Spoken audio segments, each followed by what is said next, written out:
राम राम भाइयों, मेरा नाम अनिल सोलंकी है। मेरे यूट्यूब मंच लाउड जाट वॉइस में आप सबका स्वागत है। दोस्तों, आज के वीडियो में मैं आपको भरतपुर राजघराने का रहस्य बताऊंगा। आज के वीडियो में मैं आपको बताऊंगा कि भरतपुर राजघराने को यदुवंशी राजघराना क्यों कहा जाता है। क्या भरतपुर राजघराने का भगवान श्री कृष्ण से कोई संबंध है।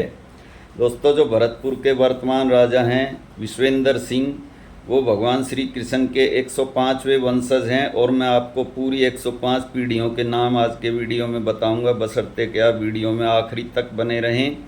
मेरी इस बात को कोई भी यादव भाई, कोई राजपूत भाई या कोई गुजर भाई अन्यथा ना ले। अल्टीमेटली यादव, गुजर, जाट, राजपूत ये सब एक ही जाति में से निकली हुई शाखाएं हैं। तो दोस्तों, ये राज मैं पहले नहीं खोलूँगा, ये सस्पेंस लास्ट तक बना के रखूँगा। 105 पीढ़ी के आपको नाम बताऊँगा। पहले मैं आपको ये बताना चाहता हूँ कि भरतपुर जो राजघराना है वो बना कैसे था, उसकी शुरुआत कैसे हुई थी। औरंगजेब की एक गलती की वजह से भरतपुर राजघराने की नींव रखी गई थी। दोस्तों, होता ये है कि जो बादशाह आलमगीर औरंगजेब था वो बहुत ही ताकतवर राजा था, लेकिन उसके दिमाग में एक सनक सवार थी कि पूरे भारत के चप्पे चप्पे पर मेरा राज होना चाहिए। इस वजह से उसने अपने जीवन के आखिरी 25 साल दक्षिण भारत में बिताए। वहीं पर उसकी मौत हुई, वहीं पर उसका मकबरा है औरंगाबाद में। तो दोस्तों, जब वो दक्षिण भारत में मराठों के साथ युद्ध में उलझा हुआ था तो उसकी अर्थव्यवस्था पर इस युद्ध का असर पड़ा और उसे पैसे की ज़रूरत पड़ी। तो उसने हिंदू जनता पर भारी भरकम जजिया टैक्स लगा दिया।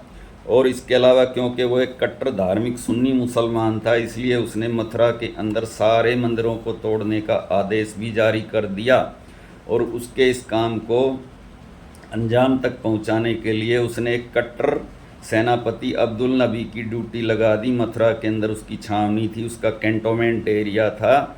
तो उसको सादाबाद की छावनी बोलते थे, मथुरा के अंदर जो उसकी छावनी थी। तो दोस्तों, फरीदाबाद ज़िले के अंदर एक गांव है तिलपतगढ़ी। उस गांव का एक किसान था गोकुला जाट। उस गोकुला जाट के नेतृत्व में दोस्तों फरीदाबाद ज़िले के सिहोरा गांव, जिसको सीही भी बोल देते हैं, उसमें एक पंचायत रखी गई।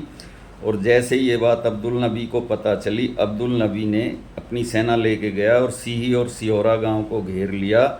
लेकिन जो किसान वहाँ पर मौजूद थे, वो किसान भी अपनी पूरी तैयारी के साथ आए थे। जाट थे, गुज्जर थे, यादव, राजपूत सब उसके अंदर शामिल थे। उन्होंने बड़ी बहादुरी से मुग़ल फ़ौज का सामना किया। उनके पास भी अपने खेती में काम आने वाले हथियार, लाठी, जेली, भल्लम, भाले सब थे।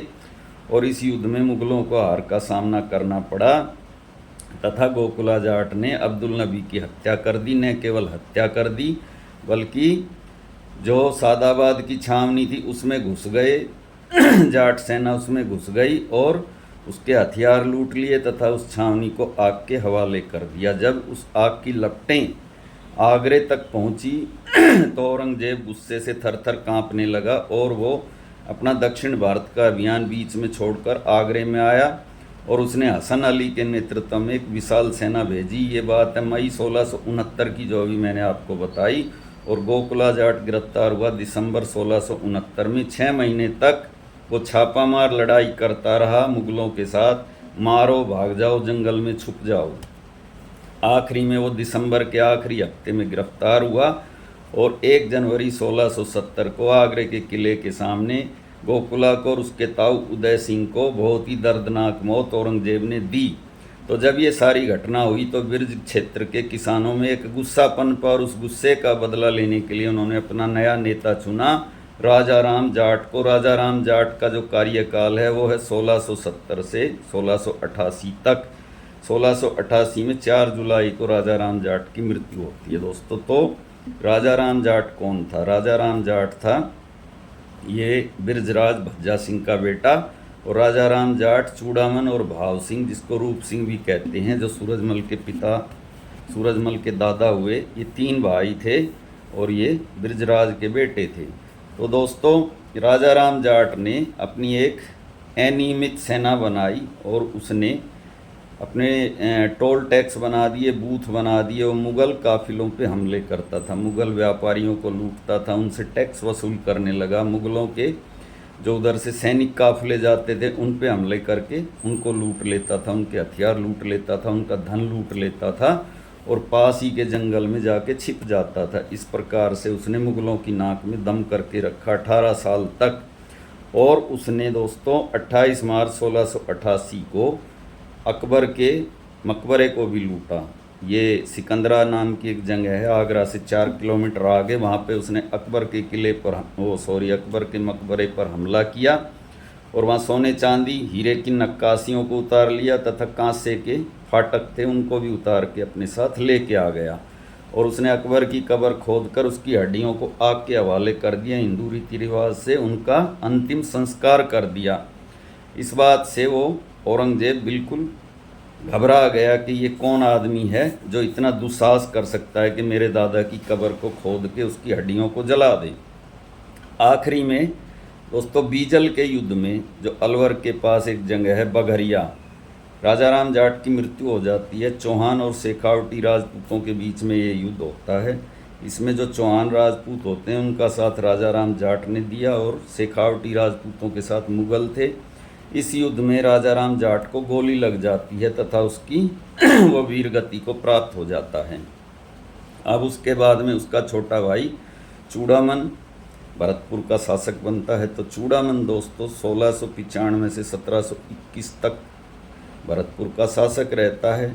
ये थून के किले का निर्माण करवाता है जंगल में, मिट्टी का कच्चा किला, जिस पर कहते हैं कि तोप के गोले भी असर नहीं करते थे। और इसकी भी वही बिल्कुल रणनीति थी। ये भी छापामार पद्धति से औरंगजेब मुगलों की सेना पे हमले करता, मुगलों के काफिले को लूटता। इसने नियमित सेना बनाई। इसने जो मथुरा वाला राजमार्ग है उसको बाधित कर दिया, मुगलों का वहाँ से आना जाना मुश्किल कर दिया, मुगलों से ही टैक्स वसूलने लगा। और इसको दबाने के लिए सवाई राजा जयसिंह को औरंगजेब ने भेजा, लेकिन वो भी इसका कुछ नहीं कर पाया, क्योंकि इसका जो मिट्टी का किला था उस पर तोप के गोले भी असर नहीं करते थे। और आखिरी में दोस्तों इसको 20 सितंबर 1721 को आत्महत्या करनी पड़ी, क्योंकि इसके बेटे मोहकम सिंह और इसके भतीजे बदन सिंह के बीच में संपत्ति विवाद को लेकर बड़ा ही कलेश हुआ। उससे परेशान होकर इसने आत्महत्या कर ली।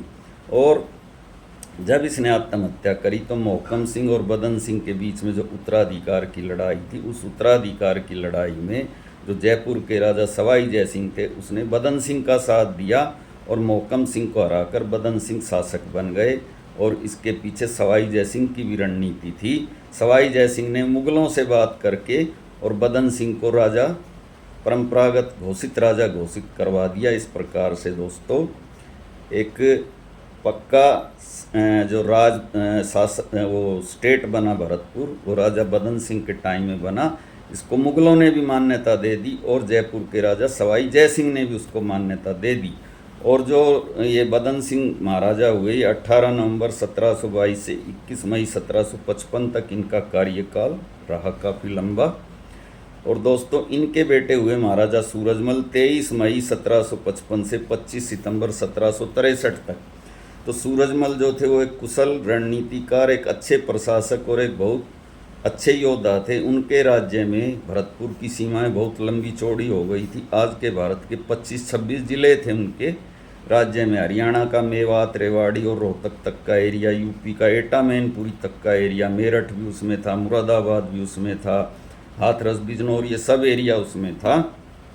और आगरे का किला जो मुगलों की आन बान और शान का प्रतीक होता था, उसको भी महाराजा सूरजमल ने 1761 में युद्ध करके जीत लिया था। और आगरा 13 साल तक जाटों के पास रहा। जिस आगरे में गोकुला जाट की हत्या हुई थी, वो आगरा आखिरी में महाराजा सूरजमल ने जीत के दिखाया। तो दोस्तों ये तो मैंने आपको शॉर्टकट में भरतपुर का इतिहास बताया। अब मैं आपको पूरी वंशावली बता देता हूँ।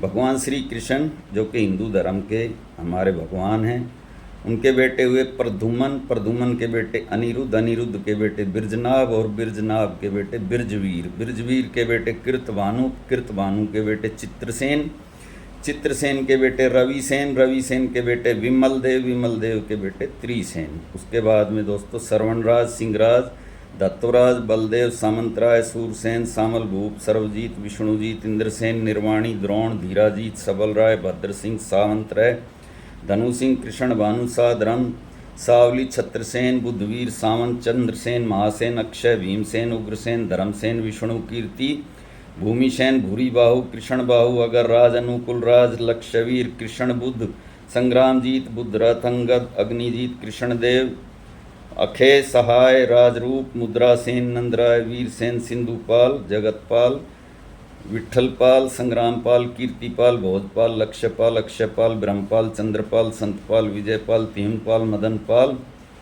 सूये सूरद लखन सिंह हरिचंद्र बालचंद्र सूर्य धैनु भीमसेन मल्ल सिंह भोज सिंह कामदेव भूरी सिंह रौरिया सिंह विजय सिंह मेद सिंह सिंधुराज पृथ्वीराज मकम सिंह खानचंद। उसके बाद बिरजराज के बाद में उनके बेटे राजा चूड़ामन राजा राम चूड़ामन और रूप सिंह के बेटे बदन सिंह के बेटे सूरजमल के बेटे जवाहर सिंह। उसके बाद में जवाहर सिंह के बेटे रतन सिंह, फिर केरी सिंह, फिर रणधीर सिंह, फिर रणजीत सिंह, फिर रणधीर सिंह, फिर बलदेव सिंह, फिर बलवंत सिंह, फिर जसवंत सिंह, फिर राम सिंह, फिर कृष्ण सिंह, फिर ब्रजेंद्र सिंह और अब लास्ट में महाराजा विश्वेंद्र सिंह। तो कैसी लगी जानकारी दोस्तों, कृपया करके कमेंट के माध्यम से बताना और वीडियो को ज़्यादा से ज़्यादा शेयर करना। और जो भाई मेरी आर्थिक मदद करना चाहते हैं वो कृपया करके इस QR कोड को स्कैन करें, मेरी आर्थिक मदद करें, जिससे मैं भविष्य में और अच्छे वीडियो बना सकूं, क्योंकि सोशल मीडिया से इस समय मेरी कमाई 0 है दोस्तों। मिलते हैं अगले वीडियो में। आपका दिन शुभ हो, धन्यवाद।